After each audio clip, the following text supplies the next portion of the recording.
Isasagawa ng Bangsamoro Transition Authority Parliament sa 12 ng Enero ang isang special session upang talakayin ang redistricting ng mga parliamentary districts sa BARMM.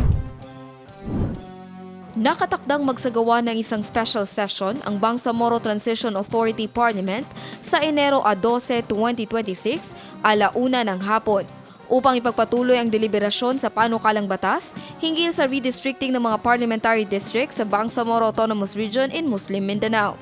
Ang special session ay ipinatawag alinsunod sa Section 3C, Rule 4 ng Bangsamoro Transition Authority Parliament Rules, Procedures, and Practices na nagbibigay kapangyarihan sa Speaker na magdaos ng special session kapag may mga agarang usapin na may malaking epekto sa interes ng publiko. Ito ay alinsunod sa kahilingan ni BARM Interim Chief Minister Abdul Rauf Makakwa. Nauna nang sinabi ni Makakwa na ang pagkakaroon ng batas hinggil sa parliamentary district ang susi para magkaroon ng kauna-unahang halalan sa BARMM. Jen Garcia, iMinds, Philippines.